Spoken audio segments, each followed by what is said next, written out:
आप सभी को राधे राधे। हम लोग फिजिक्स का टॉपिक तरंग कर रहे हैं। तरंग गति का आज ये सेकेंड वीडियो है। आज स्टार्ट होगा क्वेश्चन नंबर 23 से। कहता विद्युत चुंबकीय किरणें में से किसकी ऊर्जा अधिकतम होती है? आंसर हो जाएगा ऑप्शन डी, एक्स किरणें की। अगला सवाल है 24 नंबर। कहता है कि निम्नलिखित पर विचार कीजिए तथा उन्हें आवृत्ति के बढ़ते क्रम में व्यवस्थित कीजिए। आंसर हो जाएगा ऑप्शन डी। अच्छा, किस इसको रेंज में बैठा सकते हैं? क्या कह रहा है? आवृत्ति के बढ़ते क्रम में। तो सबसे ज़्यादा आवृत्ति किसका होता है? सबसे ज़्यादा आवृत्ति होता है आवृत्ति के बढ़ते क्रम में। तो सबसे बढ़ते क्रम, हमें बढ़ाते जाना है। तो सबसे कम होता है रेडियो तरंग की आवृत्ति होता है सबसे कम रेडियो तरंग के, लेकिन तरंग दैर्ध्य सबसे अधिक होता है रेडियो तरंग का। तो आवृत्ति सबसे कम किसका हो जाएगा? रेडियो तरंग का। उसके बाद हो जाएगा अवरक्त किरण का, उसके बाद हो जाएगा दृश्य प्रकाश का, और उसके बाद इस सब में सबसे ज़्यादा हो जाएगा एक्सरे का। तो यही सीक्वेंस आवृत्ति का हो जाएगा। और इसका जस्ट उल्टा होता है, आवृत्ति का जस्ट उल्टा होता है तरंग दैर्ध्य। तो हमारा आंसर हो जाएगा ऑप्शन डी।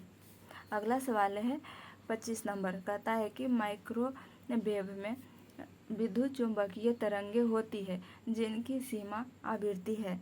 आंसर हो जाएगा ऑप्शन सी, 1 गीगाहर्ट्ज से 300 गीगाहर्ट्ज तक। अगला सवाल है 26 नंबर। कहता है कि क्रिस्टल की संरचना जानने के लिए निम्न में से किनको प्रयोग में लाया जाता है? आंसर हो जाएगा ऑप्शन बी, एक्सरे का। एक्सरे का प्रयोग किसके लिए लाया जाता है? हड्डी में दरार पता करने के लिए, रत्नों में दरार पता करने के लिए एक्सरे किरणें का यूज किया जाता है। इसका खोज रोएंटजन ने किया था। और ऑप्शन डी में लिखा हुआ है कि दृश्य प्रकाश। ऑप्शन डी में क्या है? दृश्य प्रकाश। दृश्य प्रकाश को खोज किसने किया था? न्यूटन ने किया था। अच्छा, ऑप्शन ए में लिखा हुआ गामा किरण। गामा किरण के खोज किसने किया था? बैकुलर ने किया था। और इसे क्या कहा जाता है? गामा किरण को, गामा किरण का काम क्या है? ये एफसीआई गोदाम में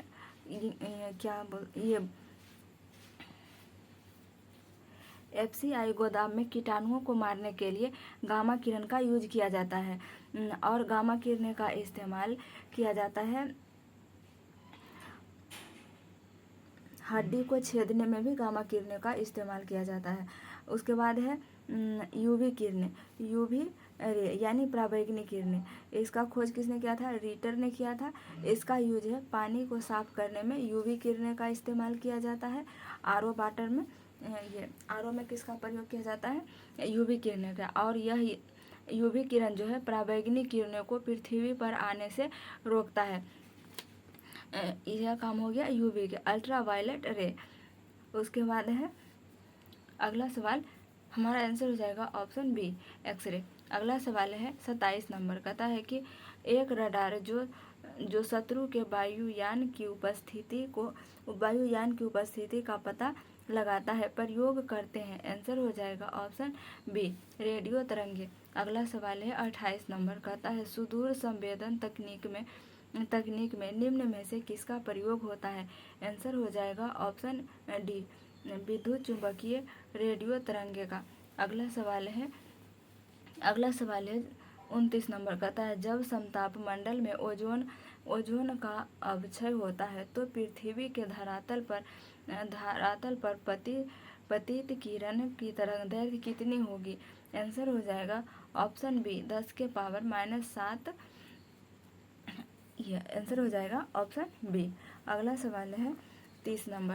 कहता है कि निम्नलिखित में से किस एक प्रकार की तरंगों का प्रयोग रात्रि उपकरण में किया जाता है? आंसर हो जाएगा ऑप्शन सी, अवरक्त किरणें। अगला सवाल है 31 नंबर। कहता है कि सामान्यतः टीवी रिमोट कंट्रोल में प्रयोग किया जाने वाला किरण यानी तरंगे कौन सा है?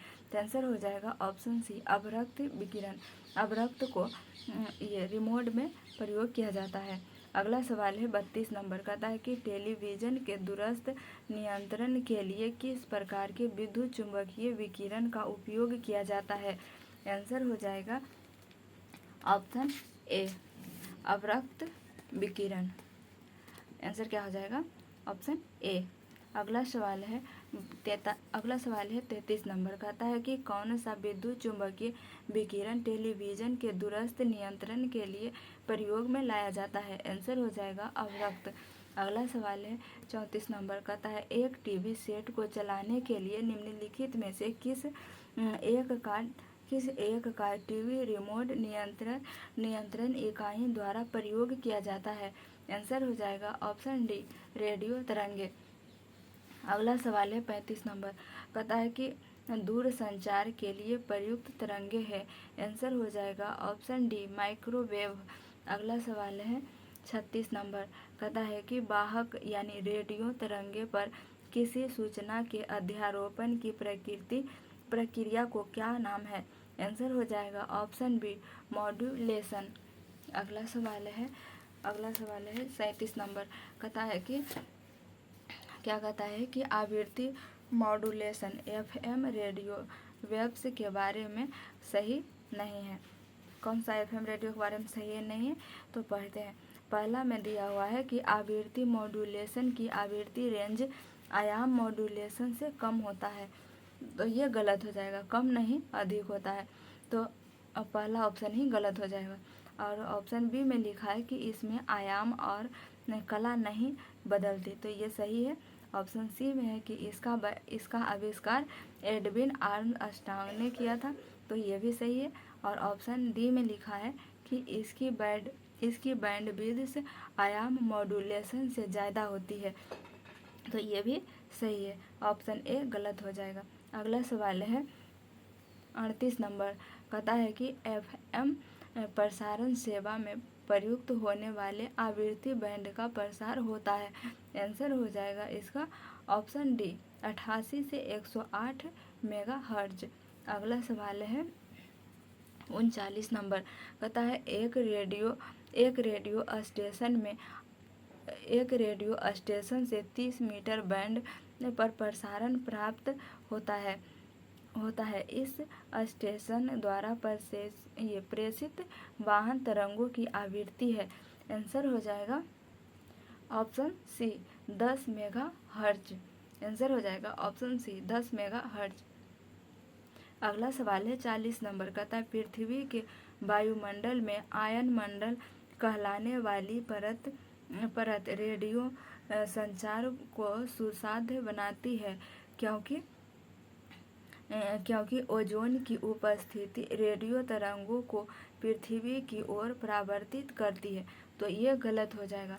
ओजोन की उपस्थिति क्या करता है? परावर्तित किरणों को रोकता है। और ऑप्शन 2 में लिखा है कि रेडियो तरंगों की तरंगदैर्घ्य अति दीर्घ होता है, तो यह भी गलत दिया हुआ है। रेडियो तरंग का तरंगदैर्घ्य क्या होता है, आप यहाँ डिटेल देख सकते हैं। डिटेल में क्या लिखा है कि प्रश्न में दोनों कथन सही नहीं है। आयन मंडल में विद्युत आवेशित आयनों की उपस्थिति के कारण रेडियो संचार सुसाध्य हो जाता है। अगला सवाल है 41 नंबर। कहता है टेलीविजन दर्शक डिश एंटीना प्रयुक्त करते हुए बरसात में उपग्रह सिग्नल नहीं प्राप्त करते हैं, क्योंकि एंटीना छोटे होते हैं। वर्षा की बूंदें रेडियो तरंगों की ऊर्जा आवेशित करती है। वर्षा की बूंदें रेडियो तरंगों की ऊर्जा की मूल दिशा को विचलित करती है। नहीं, तो ये तीनों कथन सही दिया हुआ है, तो इसलिए हमारा आंसर हो जाएगा ऑप्शन डी। अगला सवाल है 42 नंबर। कहता है कि आंत के रोगों के निदान में निम्न किरणों का प्रयोग किया जाता है? आंसर हो जाएगा ऑप्शन ए, एक्सरे किरणें का यूज और क्या क्या चीज़ में होता है? ये कैंसर को ठीक करने में यूज किया जाता है एक्सरे को। और सबसे ज़्यादा वेदन क्षमता भी एक्सरे किरण का ही होता है। यह उदासीन होता है, न पॉजिटिव होता है ना ही निगेटिव होता है। यह उदासीन होता है, इसे बैकुलर किरण भी कहा जाता है। यह रेडियो एक्टिव तत्व है। अगला सवाल है 43 नंबर। कहता है कि क्या है कि सीटी स्कैन करने में प्रयोग में लाई जाती है? आंसर हो जाएगा ऑप्शन सी, एक्सरे एक्स किरणें। अगला सवाल है 44 नंबर, कहता है किसका आविष्कार विलियम रोएंटजन ने किया था? आंसर हो जाएगा ऑप्शन बी, एक्सरे का। एक्सरे का खोज किसने किया था? विलियम रोएंटजन ने किया था। तो ये था कंप्लीट क्वेश्चन। मिलेंगे नेक्स्ट क्लास में। नेक्स्ट क्लास का क्वेश्चन होगा ध्वनि यानी साउंड का।